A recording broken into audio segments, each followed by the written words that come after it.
Commander Valk'tar stood at the observation deck of the Galactic Defense Academy, watching the morning intake with the kind of expression usually reserved for someone who had just stepped in something unpleasant. His forearms crossed in perfect symmetry across his chest, the ceremonial battle scars on his chitinous hide gleaming under the artificial suns. 23 years of service, 14 major campaigns, and enough medals to sink a small transport ship. And now, this, humans, he muttered, the word rolling off his forked tongue like a curse. They actually sent us humans. The Academy had trained warriors from across the galaxy for over 2 centuries.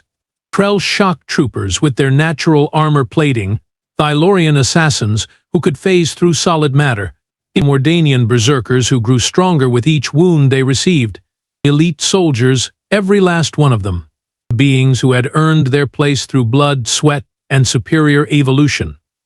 And then there were the Deathworlders. Valk'tar watched the human exchange students file into Formation Alpha, their pathetically soft bodies moving with what they probably thought was military precision. Their homeworld, Earth, was classified as a Class 12 Deathworld, sure, but that just meant they were good at not dying from their own planet's attempts to kill them. It didn't make them soldiers. "Look at them," he said to his aide, Lieutenant Krixtal, who was busy trying to blend into the wall. Bipedal, no natural weapons, no armor, no enhanced strength. They don't even have proper reflexes. I've seen galactic standard house pets with better combat instincts. The human squad consisted of 6 individuals, each one more unremarkable than the last. Their leader, according to the files, was someone called Maya Blackwood. Valk'tar had laughed when he read her dossier. 1.7 meters tall, roughly 70 kilograms of what humans optimistically called muscle, and apparently some kind of specialist in close quarters combat. Close quarters combat. As if any civilized species would be caught dead fighting within arm's reach of their enemies. "Sir," Krixtal ventured, his voice barely above a whisper, "perhaps we should review their individual files more carefully? Some of these exchange students have interesting background notations." Valk'tar's head snapped around, his compound eyes focusing on his aide with the intensity of a targeting computer. "Interesting? Lieutenant. The only thing interesting about these meatbags is how they managed to develop spaceflight before going extinct. They're from a backwater system that only discovered faster than light travel 50 years ago. 50 years. My grandmother's combat boots are older than their entire space program. The Academy's reputation was built on one simple principle: break the weak, forge the strong. The training regimen was specifically designed to push cadets beyond their limits, to find the breaking point of each species and then shatter it completely. Only those who could rebuild themselves from the fragments were worthy of the Academy's seal of approval. These humans. Valk'tar continued, warming to his subject, they got lucky. Lucky that their solar system had rare metals. Lucky that the Galactic Council needed a new trade partner. Lucky that they haven't been invaded by a real military force yet. But luck runs out, and when it does, natural selection takes over. He turned back to watch the humans attempt to form up with the other cadets. Maya Blackwood stood at the front of her squad, her dark hair pulled back in a regulation bun, her expression as blank as her future prospects. She was listening to the orientation briefing with the same level of attention she might give to a weather report. 6 months, Valk'tar said, his mandibles clicking in amusement. I give them 6 months before they're crying to go home to their little blue marble. And that's being generous. The first week of training was everything Valk'tar had hoped for, and more. The humans fumbled with the standard-issue plasma rifles like they were holding live grenades. Which, considering their track record with the weapons, wasn't far from the truth. Maya Blackwood had managed to accidentally discharge her rifle into the ceiling 3 times during basic firearms instruction. 3 times. Even the Florbonian slug creatures, who had no concept of hand-eye coordination, had better weapons handling. Blackwood. Valk'tar bellowed across the training yard, and his voice carrying the authority of someone who had personally ended the Zentarian Krell War with nothing but a ceremonial blade and sheer bloody-minded determination. Care to explain why your weapon is pointed at the sky instead of the target? Maya turned toward him, her expression unchanging. Equipment malfunction, sir. The trigger sensitivity is calibrated for species with different muscle fiber density. Equipment malfunction. Of course it was.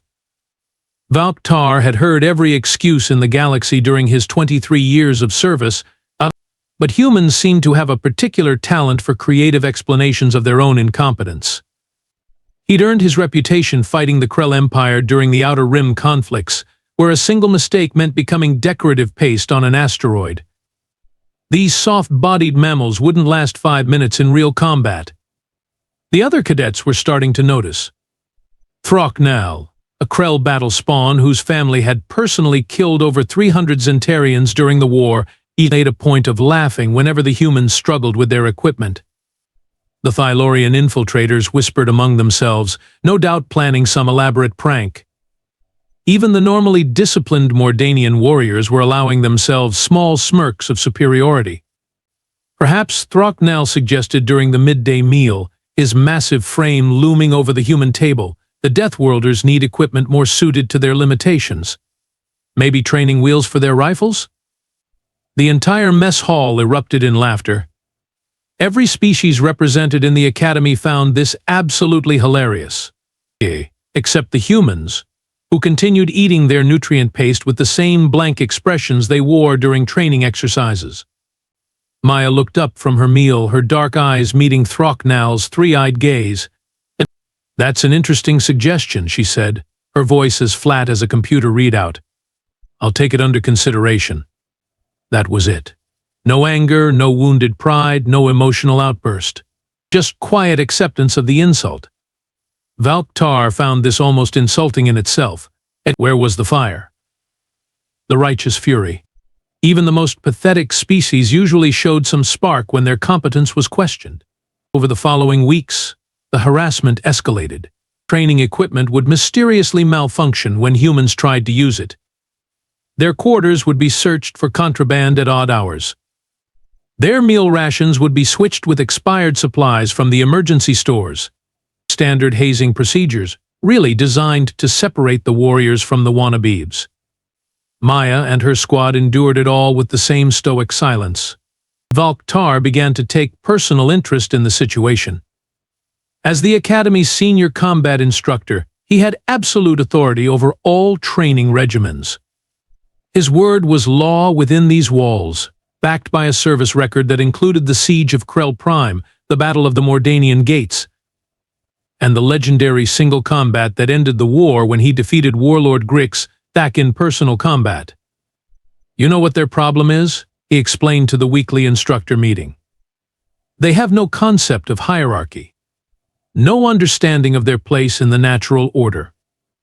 They come from a world where they're the apex predators, so they think they belong at the top of every food chain." Commander Silneth, the Academy's Thylorian administrator, raised a tentacle in question. "Perhaps we're being too subtle in our approach? Some species require more direct instruction in proper social dynamics." Valk'tar's mandibles clicked approvingly. "Exactly what I was thinking. These humans need to understand that their little backwater planet doesn't prepare them for galactic reality. They need a demonstration of what real power looks like." The other instructors nodded agreement. The Krell representative showed his approval by slamming his fist through the conference table. The Mordanian delegates simply growled, which in their culture was equivalent to enthusiastic applause. "I'll handle this personally," Valk'tar announced. 23 years of military service, and these primitives think they can waltz into my academy and pretend to be soldiers. It's time someone reminded them that evolution doesn't care about their feelings. He watched the humans through the observation windows, noting how Maya continued her exercises with mechanical precision despite the increasingly creative harassment from other cadets. Her face never changed expression, never showed frustration or anger. It was almost unsettling. But that just meant she'd break harder when the time came. 3 weeks into the training cycle, Valk'tar decided it was time for a more hands-on approach to education. The Advanced Combat Simulation Chamber was the Academy's crown jewel, A massive spherical arena where cadets faced holographic enemies in scenarios designed to push them beyond their breaking points. Real pain, real consequences, real terror. The only thing simulated was the enemy's mortality.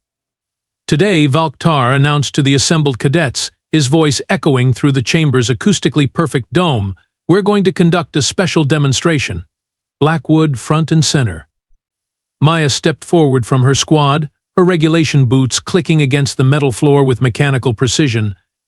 She wore the standard academy training uniform, adaptive armor that would protect vital organs while still allowing pain feedback, neural interface headset, and full sensory enhancement gear. On her, it looked like a costume she was wearing for someone else's amusement. "Gentlemen, ladies, and assorted sentient beings," Valk'tar continued, gesturing grandly to the crowd of instructors and cadets who were gathering in the observation galleries. "Today we're going to see what happens when theory meets reality. When Deathworld arrogance encounters galactic standards." The chamber's holographic systems activated, creating a standard urban warfare scenario. Ruined buildings, scattered debris, and the distant sound of weapons fire. Maya checked her equipment with the same methodical attention she gave to everything else, completely ignoring the growing audience above. "Begin standard urban assault pattern," Valk'tar commanded. "Movement drill Alpha 7. And Blackwood? Try not to embarrass your entire species more than absolutely necessary." Maya moved into position and began the exercise. Urban Assault Pattern Alpha 7 was a basic drill that any competent soldier should be able to complete in under 10 minutes. She moved through the holographic cityscape with textbook precision, checking corners, advancing through cover, maintaining proper weapon discipline. And Valk'tar began his commentary. Notice the inefficient movement pattern he called out to the audience, his voice carrying clearly through the chamber's audio system. Humans apparently learned military tactics from watching their entertainment media. See how she's exposing herself to potential sniper positions? In real combat, she'd be dead 3 times over by now. Maya continued the drill, her expression unchanged. She cleared a building, advanced to the next objective, maintained perfect form according to Academy standards. But Valk'tar was just getting started. "The Deathworld arrogance is truly something to behold," he continued, now pacing around the chamber's perimeter like a predator circling wounded prey. "They think that surviving on a dangerous planet makes them warriors. But there's a difference between avoiding death and dealing it. Any Krell hatchling could complete this exercise faster." Throk, now watching from the gallery, roared his approval. The Thylorian instructors were taking notes, probably for future harassment strategies. Even the usually stoic Mordanians were showing interest in the spectacle. Maya reached the drill's halfway point, where she was supposed to simulate treating a wounded comrade while under enemy fire. She knelt beside the holographic casualty, her movements precise and professional. That's when Valk'tar decided to escalate things. "This is pathetic," he announced, stepping into the simulation zone. "Absolutely pathetic. Look at her, fumbling around like she's never seen real combat. In the Krell War, medics had to work while plasma bolts were actually trying to kill them, not playing pretend with light shows." He moved closer, his forearms gesturing dismissively. Her squad would be dead, her mission would be failed, and her planet would be conquered by any real military force. This is what passes for a soldier in human space. Maya completed the medical simulation and stood to continue the exercise. Her face remained completely blank, showing no reaction to the increasingly personal nature of Valk'tar's abuse. She shouldered her rifle and moved toward the next objective. "Oh, now she's ignoring me," Valk'tar said, his voice taking on a mocking tone. "How very professional. How very military.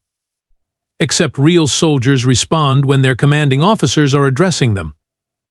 The gallery was completely silent now, every eye focused on the drama unfolding below.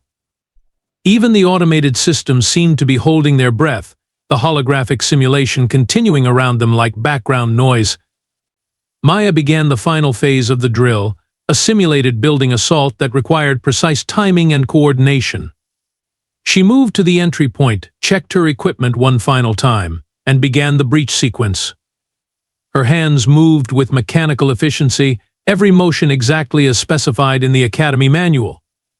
That's when Valk'tar made his mistake. Enough of this farce, he snarled, stepping directly behind Maya as she prepared to enter the building. If you can't be bothered to acknowledge your betters, perhaps you need a more direct lesson in respect. His upper right hand shot out and grabbed a fistful of Maya's dark hair, yanking her head back with enough force to make any normal being cry out in pain and surprise. He intended to drag her away from the exercise, to humiliate her in front of the entire academy, to finally break that infuriating mask of professional calm. Maya's response was instantaneous. Without turning around, without changing expression, without even dropping her rifle, her left hand moved in a precise arc that caught Valk'tar's extended arm at exactly the right angle. There was a moment of perfect leverage, a fulcrum of physics and anatomy that every combat instructor in the galaxy would have recognized. Then came the sound. It wasn't quite a crack, wasn't quite a pop. It was the specific, wet, organic noise that joints make when they separate in ways that evolution never intended. Valk'tar's shoulder dislocated with surgical precision, his elbow hyperextended past its breaking point, and his wrist twisted through an angle that made several spectators physically ill. Maya released his hair and stepped calmly into the building to complete her exercise. The silence that followed was the kind of complete, absolute quiet that only occurs when an entire room full of beings simultaneously realizes they've witnessed something that shouldn't have been possible. Valk'tar stood there, his right arm hanging at an angle that defied every principle of Zentarian anatomy, staring at Maya's back as she disappeared into the holographic building. His brain, trained by decades of military service to process combat situations instantly, was having difficulty accepting what had just happened. One moment, he'd been in complete control of the situation. The next, he was experiencing pain in ways his species' pain receptors had never been designed to handle. Medical team to combat Chamber 7. Someone was saying over the intercom, though Valk'tar couldn't identify the voice through the red haze of agony clouding his vision. Priority Alpha Medical Emergency. Repeat, Priority Alpha Medical Emergency.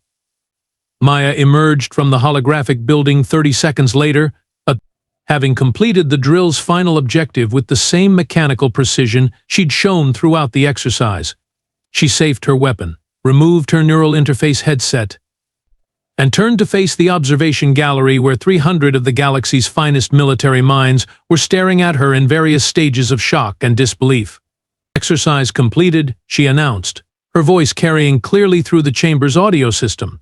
Time 9 minutes, 47 seconds. All objectives achieved within acceptable parameters. She then looked at Valk'tar, who was still standing there like a broken statue, and added, "Sir, you appear to require medical attention. Should I call for assistance?" The medical team burst into the chamber with the kind of urgency usually reserved for combat zones. Dr. Relixan, the Academy's chief medical officer, took one look at Valk'tar's arm and immediately began cursing in 3 different languages. 2 of them were considered too profane for mixed-species company. How in the name of the first gods did this happen? Relixan demanded, scanning Valk'tar's injuries with a medical tricorder. This isn't combat damage. This is anatomical precision. Someone knew exactly how your joints work, exactly how much pressure to apply, exactly which angle would cause maximum damage without permanent disability. Valk'tar tried to speak, but the pain was making it difficult to form coherent thoughts. Maya had done something to his arm that should have required detailed knowledge of Zentarian physiology, biomechanics, and pressure points, a knowledge that no human should possess. The shoulders completely dislocated, Relixan continued, his medical scanner beeping frantically. The elbows hyperextended past the safety threshold, and the wrist by the 7 moons, the wrist has been twisted through a 120-degree rotation. This is surgical-level precision applied at combat speed. The investigation began immediately. Academy security pulled the training footage from 17 different angles, analyzing Maya's movement in slow motion frame by frame. What they found was even more disturbing than the injury itself. Maya's counterattack had taken exactly 1.3 seconds from initiation to completion. Her hand had moved along a trajectory that could only have been calculated with perfect knowledge of Zentarian anatomy and leverage physics. More importantly, her heart rate hadn't changed throughout the entire encounter. "Run it again," commanded Admiral Court Hax, the Academy's Director of Operations, as the security team played the footage for the 5th time. Focus on her facial expression during the incident. The holographic replay showed Maya's face in perfect detail. Before Valk'tar grabbed her hair, calm, professional, focused on the exercise. During the physical altercation, calm, professional, focused on the exercise. After dislocating his arm, calm, professional, focused on the exercise. "She didn't even blink," whispered Lieutenant Commander Seth from the Intelligence Division. "Look at her pupils. No dilation. No involuntary muscle contractions. No startled response. It's like she was expecting it to happen." That's when someone thought to actually read Maya's personnel file. Not the abbreviated Academy version they'd been working from, but the full military record that had been classified under Galactic Council security protocols. What they found turned Valk'tar's blood cold, assuming he'd had any warmth left in it after the medical team finished pumping him full of pain suppressants. Maya Blackwood wasn't a trainee. She wasn't an exchange student. She wasn't some random human they'd pulled from their military academy. Maya Blackwood was a 15-year veteran of something called the Terran Special Operations Command. Her service record included deployments to 17 different conflict zones, specialized training in 43 different forms of close-quarters combat, and certifications in the anatomy of over 60 sentient species. The reason she knew exactly how to disable a Zentarian was because she'd been specifically trained to kill them. "Keep reading," Admiral Court Hax ordered, his voice barely above a whisper. The files kept getting worse. Maya had served in conflicts that weren't supposed to exist, in places that weren't supposed to be mapped, against enemies that weren't supposed to be acknowledged. Her psychological evaluation included phrases like exceptional stress tolerance, compartmentalized emotional responses, and ideal candidate for deep cover operations. But the real revelation came when they cross-referenced the other human exchange students with the Academy's database. Every single one of them was special operations. Not just military. Not just combat veterans. Special operations. The kind of soldiers that governments use when they need someone to do things that officially never happened. Elite operators with kill counts that would make a Krell war chief nervous, and psychological profiles that read like instruction manuals for human weapons systems. "They're not here to learn," Admiral Court Hax said finally, the words falling into the briefing room like stones into still water. "They're here to evaluate us." Valk'tar, now properly medicated and beginning to process the full scope of his miscalculation, felt something he hadn't experienced since the Krell War: genuine fear. Not the healthy wariness that kept soldiers alive, but the deep, primal terror that came from realizing you'd been hunting apex predators while thinking they were prey animals. "Sir," his aide Crix Tal ventured carefully, "what do we do now?" Valk'tar stared at the medical readout showing the precise geometric angles Maya had used to dismantle his arm, and realized he was looking at a mathematical proof of human lethality expressed in bone and cartilage. "Now," he said quietly, "we figure out what they're really here for. And we pray to whatever gods will listen that we're not about to find out firsthand why humans call their planet a Deathworld." 6 weeks later, Valk'tar stood in the same observation deck where this whole nightmare had begun, watching Maya Blackwood conduct an advanced combat seminar for a group of Krell shock troopers. His arm had healed completely, thanks to the Academy's advanced medical technology, but he still felt phantom pain whenever he looked at her. The policy changes had come down from Galactic Command within 72 hours of the incident. The human exchange program was no longer classified as a training initiative. It was now officially designated as a tactical knowledge exchange, which was military bureaucracy's way of admitting they'd been completely wrong about everything without actually saying so. Maya had been promoted to co-senior combat instructor, a rank that had been specifically created for since no existing academy position adequately described someone who could disable a decorated war hero without changing expression. She now shared authority with Valk'tar over all advanced combat training, which meant he got to watch her demonstrate techniques that made his species' thousand-year military tradition look like children playing with toys. Today we'll be covering close-quarters combat theory, Maya was saying to the assembled Krell, her voice carrying the same emotionless professionalism that had haunted Valk'tar's dreams for weeks. Specifically, the concept of biomechanical leverage and pressure point manipulation across different anatomical structures. The Krell, beings whose idea of sophisticated combat strategy usually involved charging directly at the enemy while screaming, were hanging on her every word. Throcknell, the same warrior who had mocked human weakness just weeks ago, was taking notes like an academy freshman. Your species relies heavily on natural armor and enhanced strength, Maya continued, gesturing to a holographic display of Krell anatomy. This creates a vulnerability to attacks that bypass armor entirely by targeting joint structures and neural clusters. Observe. She called up a combat simulation featuring a Krell warrior facing a much smaller opponent. Within seconds, the simulation showed 17 different ways to disable a Krell without penetrating their armor. The assembled warriors watched in fascination as their supposed invincibility was methodically dismantled by precise applications of physics and anatomy. Valk'tar found himself grudgingly impressed. In all his years of military service, he'd never seen anyone explain combat theory with such clinical precision. Maya didn't teach fighting like an art or a passion.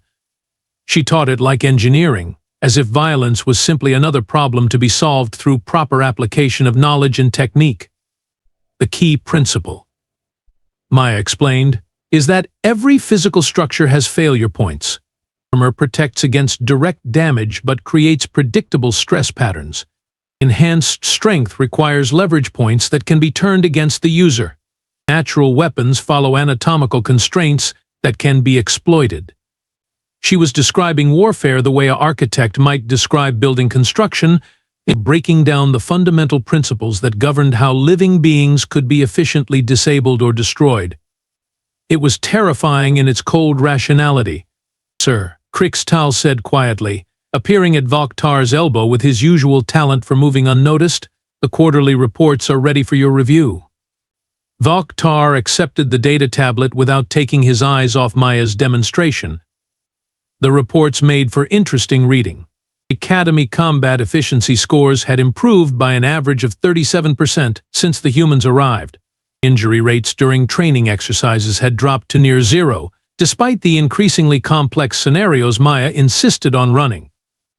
Most tellingly, recruitment applications had tripled as word spread that the Academy was now offering training from actual Deathworld specialists.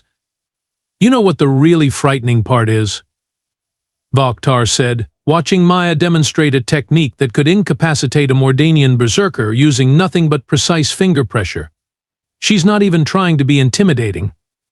This is just how humans approach problems.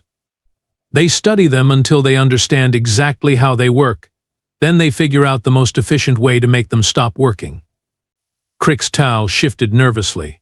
Sir, do you think the humans are planning something? Some kind of invasion or conquest? Valk'tar considered this for a long moment, watching Maya explain to a group of the galaxy's most feared warriors why their traditional combat strategies were fundamentally flawed. No, he said finally, I think they're doing something much worse. I think they're trying to help us become better soldiers. He thought about the human approach to warfare, the cold clinical efficiency with which they dismantled problems, the way Maya had ended his military arrogance with a single precisely calculated movement. Humans didn't conquer through superior firepower or overwhelming force. They conquered through superior understanding. The galaxy's been looking at this all wrong, Valk'tar continued. We thought Deathworlders were dangerous because their planet tried to kill them. But that's not what makes them dangerous. What makes them dangerous is that they survived by becoming smarter than everything that wanted to kill them. Maya finished her demonstration and dismissed the class. The Krell filed out, chattering excitedly about leverage ratios and pressure point calculations. She cleaned up her equipment with the same methodical precision she brought to everything else, then looked up at the observation deck where Valk'tar was standing. For just a moment, their eyes met. Maya nodded once, a simple acknowledgement between professional soldiers, then returned to her work. Valk'tar felt that phantom pain in his arm again and realized it wasn't really pain at all. It was respect, mixed with a healthy dose of terror at the implications of everything he'd learned. The galaxy's most dangerous predators, it turned out, were the ones who looked like prey.